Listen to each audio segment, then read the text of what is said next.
AI books नहीं पढ़ता बल्कि उनके बारे में बातचीत करता है। आज हमारे पास जो कहानी है वो है पर्सी जैक्सन की दुनिया से। एक 12 साल का लड़का जो खुद को मुश्किलों में घिरा पाता है। हाँ बिल्कुल, पर कहानी में सिर्फ मुश्किलें नहीं है, गहरे माज भी हैं। सही कहा। ये एक ऐसे सफर की कहानी है जहाँ पर्सी की जो तथाकथित कमजोरियां है ना, जैसे डिसलेक्सिया और एडीएचडी, हाँ। वो असल में उसकी असाधारण शक्तियों का संकेत निकलती हैं। हाँ। और ये सब शुरू होता है एक मामूली सी स्कूल ट्रिप से जो उसकी पूरी दुनिया बदल देती है। तो चलिए इस कहानी की परतों को खोलते हैं और देखते हैं पर्सी के सफर में क्या खास है। शुरुआत होती है यान्सी अकेडमी से। हाँ, पर्सी परेशान है, स्कूल में टिक नहीं पाता, उसका बस एक ही दोस्त है, ग्रोवा। हाँ, और दिलचस्प बात यह है कि जहाँ बाकी पढ़ाई में वो जूझता है, उसके लैटिन टीचर हैं मिस्टर ब्रूनर। मिस्टर ब्रूना, हाँ। वो उसमें कुछ खास देखते हैं। पर्सी की जो डिसलेक्सिया है वो असल में प्राचीन ग्रीक भाषा को आसानी से पढ़ने की क्षमता है। अच्छा। और एडीएचडी वो तेज युद्ध क्षेत्रीय सजगता का संकेत। ये पहली झलक है कि पर्सी आम नहीं है। अब फिर वो म्यूजियम वाली घटना, बाप रे, जब उसकी टीचर मिसेस डॉड्स अचानक एक पंखों वाले दानव, एक फ्यूरी में बदल जाती है और हमला करती है। सोचिए जरा, ये तो किसी के भी होश उड़ा दे। और वो पेन जो मिस्टर ब्रूनर ने दिया था वो तलवार बन गया। बिल्कुल। यहीं से वो मिथक और हकीकत का मिलना शुरू होता है। और सबसे अजीब बात क्या है? क्या? कि बाद में कोई मिसेस डॉड्स को याद तक नहीं रखता, जैसे वो कभी थी ही नहीं। ग्रोवर भी, मिस्टर ब्रूनर भी। सच में? हाँ, ये पर्सी के लिए पहला बड़ा झटका है, पहला बड़ा संकेत कि उसकी दुनिया वैसी है नहीं जैसे दिखती है। स्कूल से निकाले जाने के बाद तो और भी अजीब चीजें होती हैं। वो बस खराब होना और वो 3 बूढ़ी औरतें वो धागा काट रही थीं। हाँ, मौत का संकेत माना जाता है, वो बुरा शगुन। और फिर उसका दोस्त ग्रोवर, अचानक पता चलता है उसकी टांगें वो बकरी जैसी हैं। हाँ, वो एक सेटर निकलता है। पता चलता है उसका काम ही पर्सी की रक्षा करना था। अच्छा। ग्रोवर का सच सामने आते ही खतरा और बढ़ जाता है। मिनोटॉर का हमला होता है। ओह। पर्सी की माँ उसे बचाने की कोशिश में रहस्यमयी तरीके से गायब हो जाती हैं और पर्सी गुस्से में मिनोटॉर को उसी के सींग से हरा देता है। जबरदस्त। और फिर वो पहुंचता है कैंप हाफ ब्लड। हाँ, कैंप हाफ ब्लड, वो जगह जो ग्रीक देवताओं और इंसानों की संतानों यानी डेमीगॉड्स के लिए है, एक सुरक्षित ठिकाना। और वहां उसकी मुलाकात होती है एनाबेथ से, एथेना की बेटी, और मिस्टर डी जो असल में देवता डायोनिसिस हैं। बिल्कुल। और सबसे बड़ा खुलासा तो मिस्टर ब्रूनर का है। हाँ, वो चिरौन निकलते हैं, आधा इंसान आधा घोड़ा, एक सेंटोर। सही।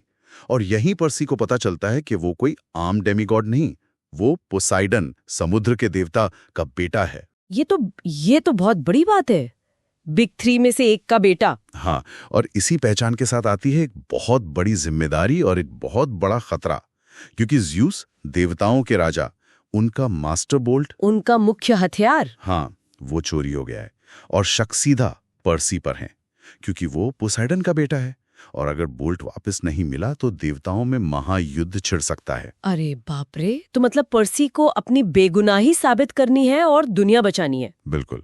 तो उसे एक क्वेस्ट पर, एक खोज पर निकलना पड़ता है। उसके साथ एनाबेथ और ग्रोवर जाते हैं ना? हाँ, और उन्हें लगता है कि असली चोर हेडीज है, अंडरवर्ल्ड का देवता। पर ये सफर आसान नहीं होता होगा। बिल्कुल नहीं।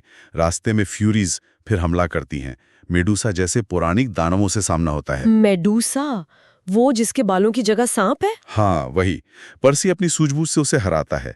फिर सेंट लुइस में एकिडना और उसके बेटे चिमेरा से लड़ाई होती है। चिमेरा, ओह। वहां पर्सी बुरी तरह घायल होकर नदी में गिरता है और पाता है कि वो पानी में सांस ले सकता है। अच्छा, अपनी समुद्री शक्तियों का पहला एहसास। हाँ, और उसे पोसाइडन की एक दूत से 3 जादुई मोती भी मिलते हैं जो बाद में काम आते हैं। फिर वो अंडरवर्ल्ड पहुंचते हैं, लॉस एंजलिस में एक रिकॉर्डिंग स्टूडियो के जरिए। हाँ, डीओए रिकॉर्डिंग स्टूडियो।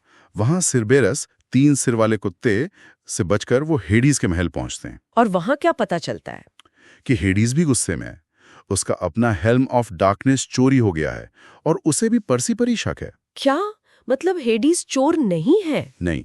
और तभी ज़्यूस का मास्टर बोल्ट पर्सी के बैग से निकलता है। कमाल है, ये किसने रखा वहां? ये साजिश थी युद्ध के देवता एरिस की। उसने ये सब किया था। ओ, तो फिर क्या हुआ? पर्सी और उसके दोस्त उन 3 मोतियों की मदद से अंडरवर्ल्ड से बच निकलते हैं। फिर पर्सी का सामना होता है एरिस से। लड़ाई हुई? हाँ, भयंकर लड़ाई।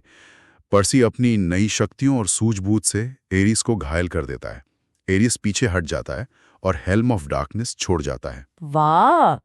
तो पर्सी बोल्ट ज़्यूस को लौटा देता है, हेडीज को हेल्म मिल जाता है, युद्ध टल जाता है, सब ठीक? लगता तो है, पर कैंप वापस आकर असली धोखेबाज का पता चलता है। कौन? लूक, हमीस का बेटा, जिसे पर्सी एक दोस्त, एक बड़ा भाई जैसा समझता था। लूक? उसने क्यों किया ये सब? लूक कबूल करता है कि उसी ने टाइटन लॉर्ड क्रोनोस के इशारे पर बोल्ट और हेल्म चुराए थे।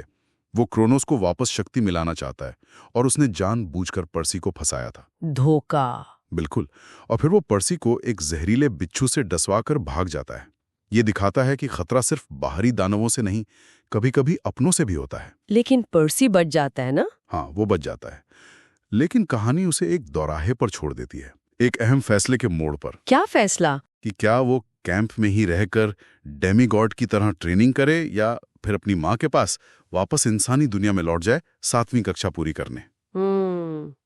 ये तो मुश्किल चुनाव है। बिल्कुल। ये कहानी हमें यही दिखाती है कि कैसे कोई अपनी पहचान को खोजता है, कैसे हमारी तथाकथित कमजोरियां ही हमारी सबसे बड़ी ताकत बन सकती है, और कैसे ये प्राचीन मिथक आज भी हमारे जीवन के संघर्षों का दर्शाते हैं। दोस्ती, धोखा, परिवार, अपनी किस्मत चुनना। सही कहा। पर्सी की कहानी सिर्फ रोमांचक एडवेंचर नहीं है, ये इस गहरे सवाल पर सोचने को मजबूर करती है कि क्या हमारी किस्मत पहले से लिखी होती है या हम उसे खुद बनाते हैं। बिल्कुल। यही सवाल शायद पाठक अपने साथ ले जाता है।